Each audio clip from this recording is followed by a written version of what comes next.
Hey, the average Joe here. Hey, today we're going to look at a new system which is now able to easily design in HVAC solution. It's called an IPS system. And just what is that?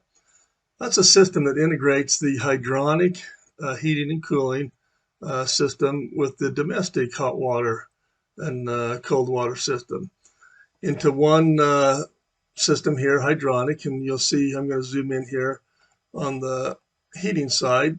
So you'll see I have a boiler down there going out through a storage tank to a heat exchanger.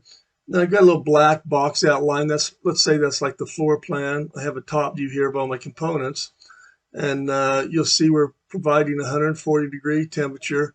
And then we're going to cascade that temperature down through the single pipe system. We end up with 131 degrees leaving. And then each uh, fan coil has a little pump on it, and these pumps and the fan coils, pumps by Taco and fan coils by Williams, they're all rated for NSF, the NFS standard for consumption of domestic use.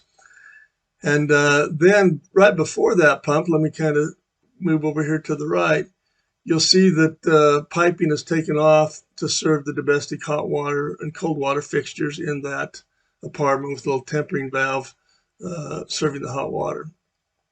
So in a nutshell, that is an IPS system which integrates those two uh, systems together.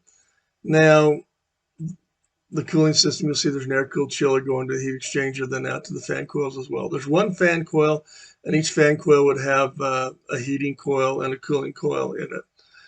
Now, some advantages of two-pipe system over like a seven-pipe traditional system is, seven pipe, you have two heating pipes, right?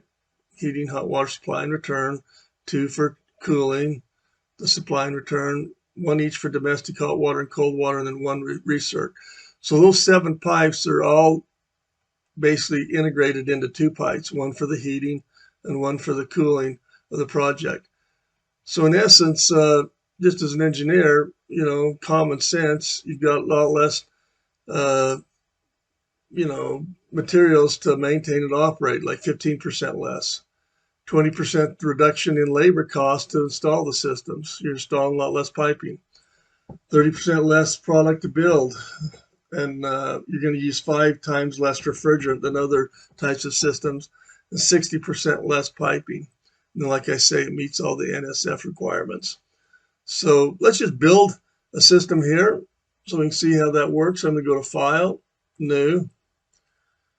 We'll do some winter heating, summer cooling. I'm going to answer questions. We're located in Salt Lake City, Utah. So it'll be the design temperatures. And then I'm going to come to my right here. We have 9 wizards now in there. The IPS system wizard. That's the integrated piping system. That stands for that. We'll do the single pipe, take a load match. We want heating and cooling. One loop, mechanical room kind of located on the bottom right.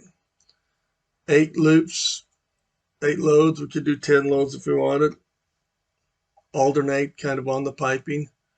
What type of Williams fan coil would you like? And then we want to use the IPS integrated, so those are checked.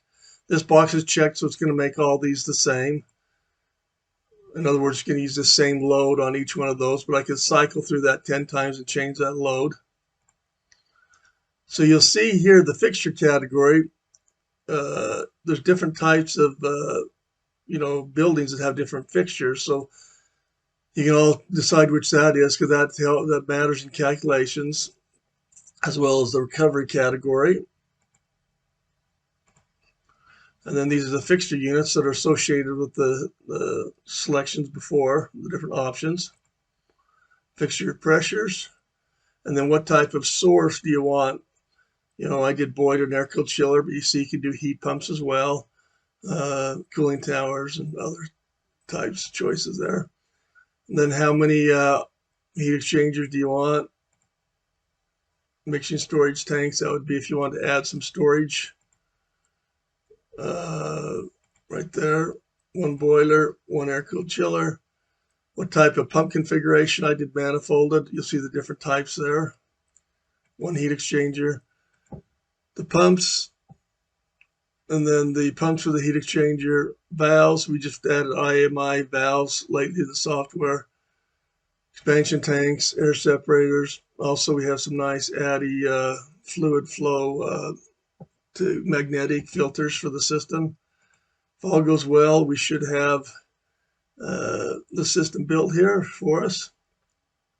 There's the hydronic hot water schematic, chilled water schematic right here. I kind of overlapped it there on the bottom. And then we're going to put on the diagram that shows how it's to be piped up, each fan coil. Then it should give me a diagram for the gas load of that boiler from a meter. So there it is. With the loads that I decided on, the types of systems, you'll see this is kind of a schematic floor plan. What I did to make that a top view, I just highlighted the components that I wanted to look at a top view fashion, and then hit this little icon up there, toggle from top view to side view. You'll see that made it look like a top view fan coil, top view boiler, as opposed to the others.